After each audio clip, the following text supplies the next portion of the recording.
बोलिए गणपति महाराज की जय। प्रिय भक्तों, गणपति महाराज जितने भोले हैं उतने ही शक्तिशाली भी हैं। हमने देखा है कि यदि कोई व्यक्ति मानसिक रोगी है, मनोविकार, अवसाद, त्रास, भय इनसे ग्रसित है, तो भगवान गणपति का ये मंत्र यदि उसे सुनाया जाता है, वो सुनता है बार बार, तो ये सभी प्रकार की नकारात्मक शक्तियां अपने आप उससे दूर चली जाती हैं। इस मंत्र में वो शक्ति है कि इसकी शक्ति के कारण मानसिक बाधा, मनोविकार, अवसाद, त्रास, भय इन सभी का नाश हो जाता है और व्यक्ति के मन में शक्ति का उदय होता है, आत्मबल, सकारात्मक ऊर्जा का संचार होता है और शरीर के सौष्ठव में भी वृद्धि होती है, यानी कि शरीर भी स्वस्थ होता चला जाता है। तो आइए भक्तों, बताते हैं आपको ये चमत्कारी मंत्र। ओम नमो भगवते रुद्राय शूलपाणये पिशाचाधिपतये आवेशाय कृष्ण पिंगलाय फट स्वाहा।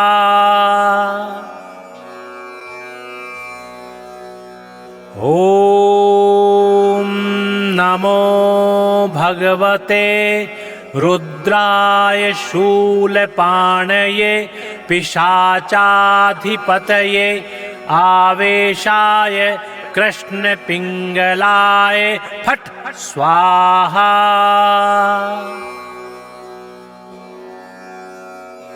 ओम नमो भगवते रुद्राय शूलपाणये पिशाचाधिपतये आवेशाय कृष्ण पिंगलाय फट स्वाहा।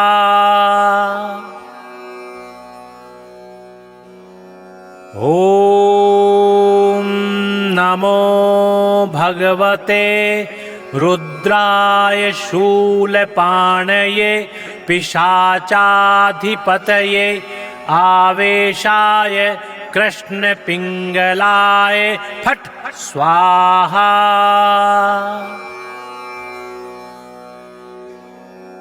ओम नमो भगवते रुद्राय शूलपाणये पिशाचाधिपतये आवेशाय कृष्ण पिंगलाय फट स्वाहा।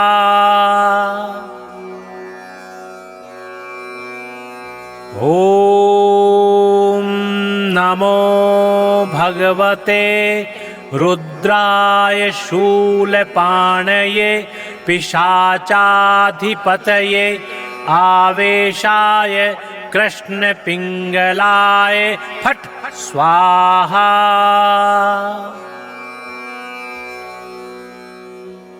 ओम नमो भगवते रुद्राय शूलपाणये पिशाचाधिपतये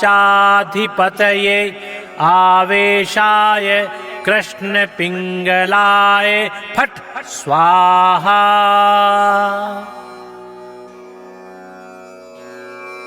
ओम नमो भगवते रुद्राय शूलपाणये पिशाचाधिपतये आवेशाय कृष्ण पिंगलाय फट स्वाहा।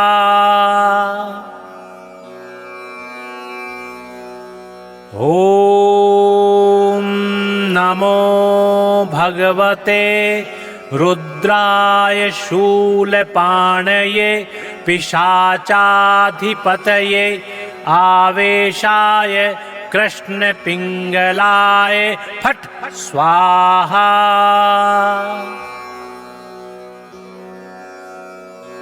ओम नमो भगवते रुद्राय शूलपाणये पिशाचाधिपतये आवेशाय कृष्ण पिंगलाय फट स्वाहा।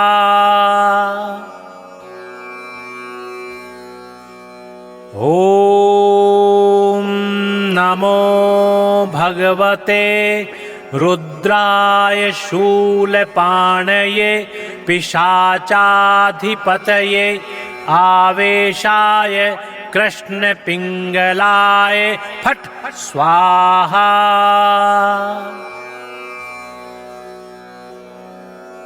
ओम नमो भगवते रुद्राय शूलपाणये पिशाचाधिपतये आवेशाय कृष्ण पिंगलाय फट स्वाहा।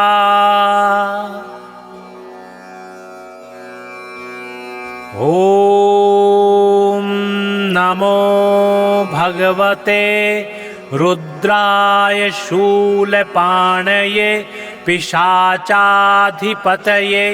आवेशाय कृष्ण पिंगलाय फट स्वाहा।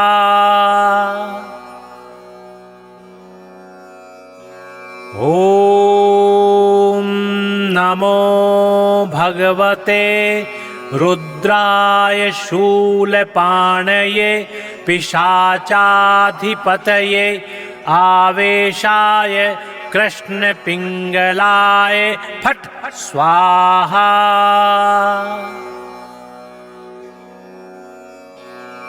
ओम नमो भगवते रुद्राय शूलपाणये पिशाचाधिपतये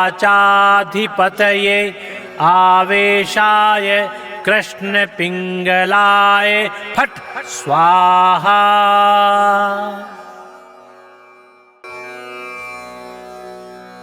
ओम नमो भगवते रुद्राय शूलपाणये पिशाचाधिपतये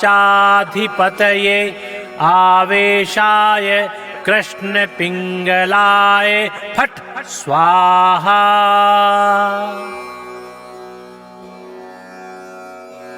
ओम नमो भगवते रुद्राय शूलपाणये पिशाचाधिपतये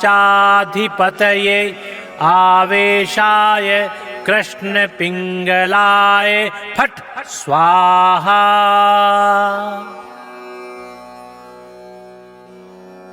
ओम नमो भगवते रुद्राय शूलपाणये पिशाचाधिपतये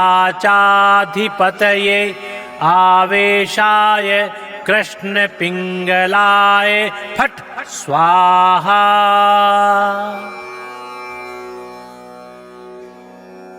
ओम नमो भगवते रुद्राय शूलपाणये पिशाचाधिपतये आवेशाय कृष्ण पिंगलाय फट स्वाहा।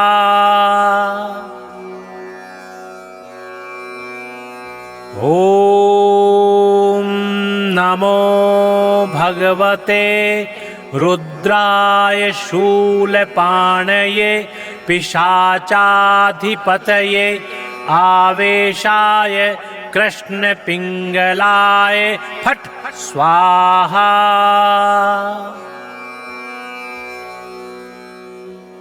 ओम नमो भगवते रुद्राय शूलपाणये पिशाचाधिपतये आवेशाय कृष्ण पिंगलाय फट स्वाहा।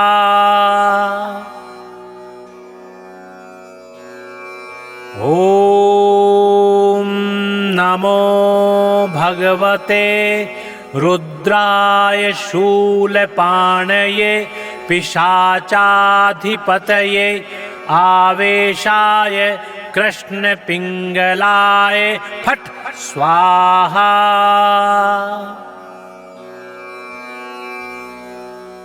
ॐ नमो भगवते रुद्राय शूलपाणये पिशाचाधिपतये आवेशाय कृष्णपिङ्गलाय फट् स्वाहा।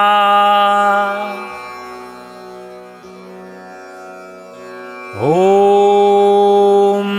नमो भगवते रुद्राय शूलपाणये पिशाचाधिपतये आवेशाय कृष्णपिङ्गलाय फट् स्वाहा।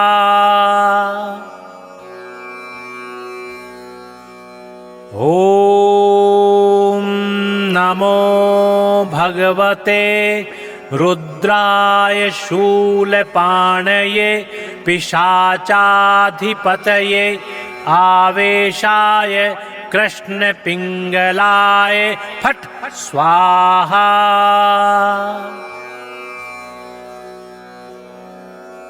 ॐ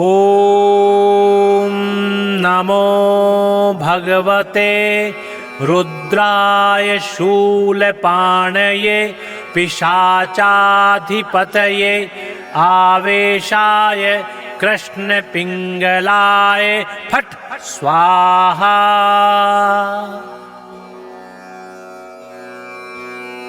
ॐ नमो भगवते रुद्राय शूलपाणये पिशाचाधिपतये आवेशाय कृष्णपिङ्गलाय फट् स्वाहा।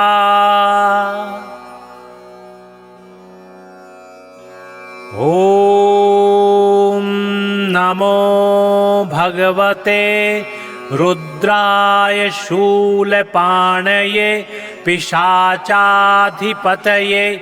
आवेशाय कृष्णपिङ्गलाय फट् स्वाहा।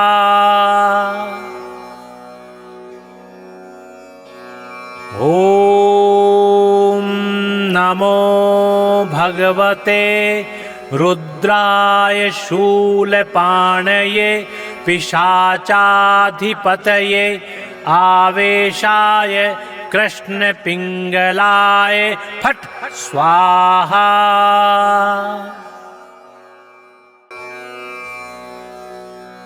ॐ नमो भगवते रुद्राय शूलपाणये पिशाचाधिपतये आवेशाय कृष्णपिङ्गलाय फट् स्वाहा।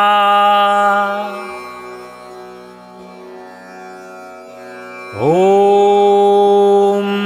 नमो भगवते रुद्राय शूलपाणये पिशाचाधिपतये आवेशाय कृष्णपिङ्गलाय फट् स्वाहा।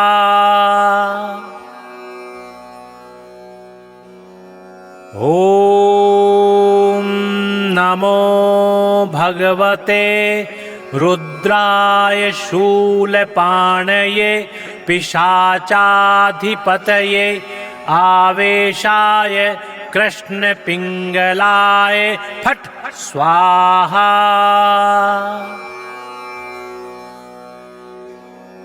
ॐ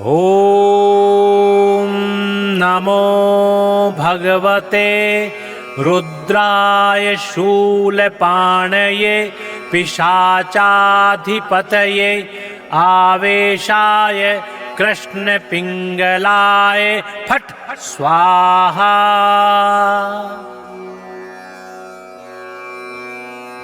ॐ नमो भगवते रुद्राय शूलपाणये पिशाचाधिपतये आवेशाय कृष्ण पिंगलाय फट स्वाहा।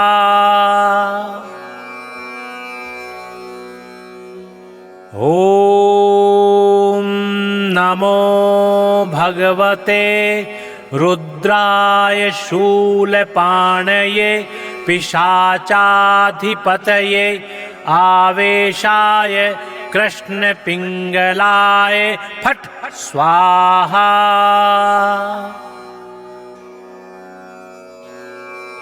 ओम नमो भगवते रुद्राय शूलपाणये पिशाचाधिपतये आवेशाय कृष्ण पिंगलाय फट स्वाहा।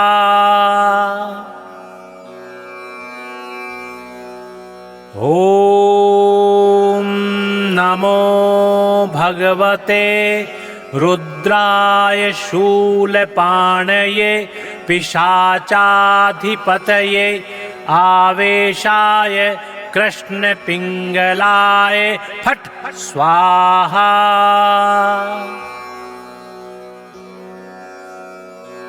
ओम नमो भगवते रुद्राय शूलपाणये पिशाचाधिपतये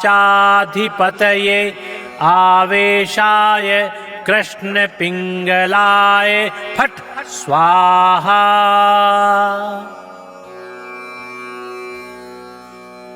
ओम नमो भगवते रुद्राय शूलपाणये पिशाचाधिपतये आवेशाय कृष्ण पिंगलाय फट स्वाहा।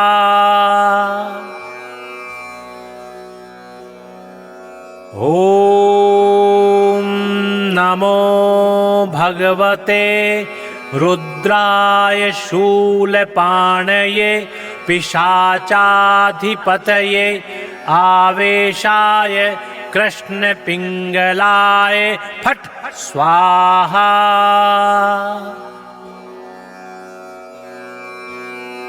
ओम नमो भगवते रुद्राय शूलपाणये पिशाचाधिपतये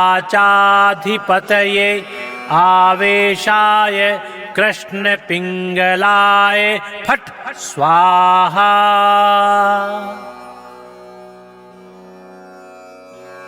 ओम नमो भगवते रुद्राय शूलपाणये पिशाचाधिपतये आवेशाय कृष्ण पिंगलाय फट स्वाहा।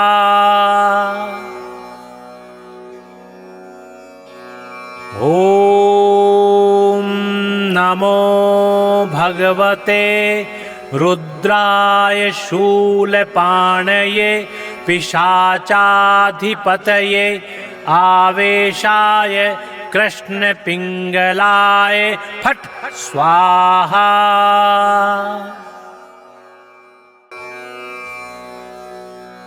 ओम नमो भगवते रुद्राय शूलपाणये पिशाचाधिपतये आवेशाय कृष्ण पिंगलाय फट स्वाहा।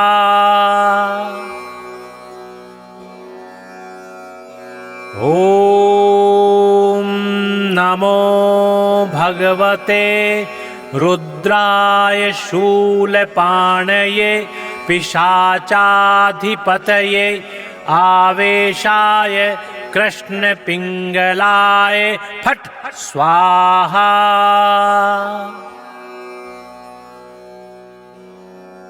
ओम नमो भगवते रुद्राय शूलपाणये पिशाचाधिपतये आवेशाय कृष्ण पिंगलाय फट स्वाहा।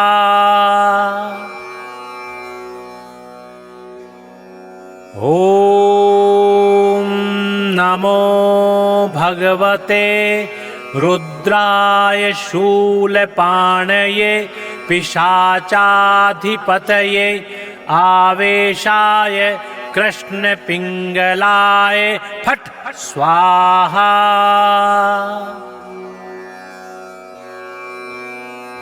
ॐ नमो भगवते रुद्राय शूलपाणये पिशाचाधिपतये आवेशाय कृष्णपिङ्गलाय फट् स्वाहा।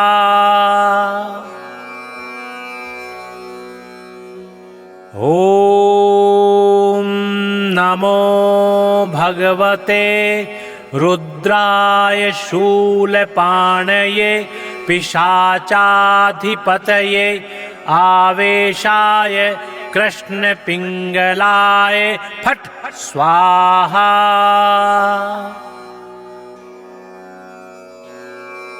ॐ नमो भगवते रुद्राय शूलपाणये पिशाचाधिपतये आवेशाय कृष्णपिङ्गलाय फट् स्वाहा।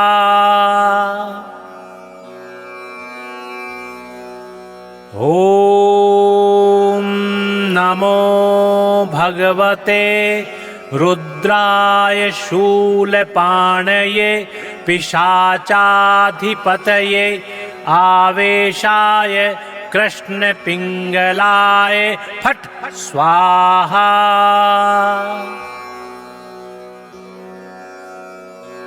ॐ नमो भगवते रुद्राय शूलपाणये पिशाचाधिपतये आवेशाय कृष्णपिङ्गलाय फट् स्वाहा।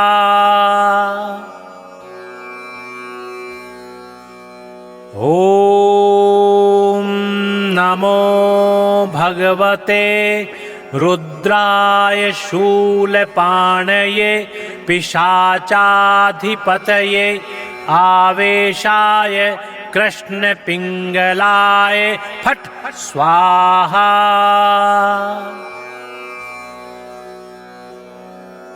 ॐ नमो भगवते रुद्राय शूलपाणये पिशाचाधिपतये आवेशाय कृष्णपिङ्गलाय फट् स्वाहा।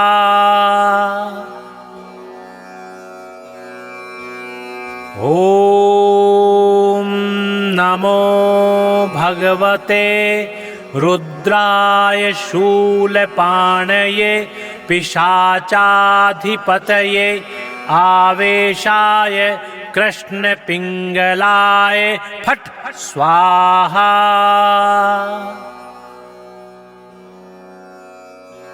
ॐ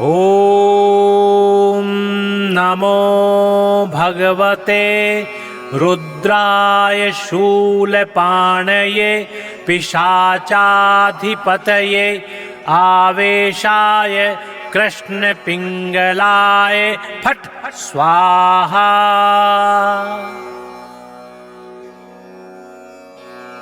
ॐ नमो भगवते रुद्राय शूलपाणये पिशाचाधिपतये आवेशाय कृष्णपिङ्गलाय फट् स्वाहा।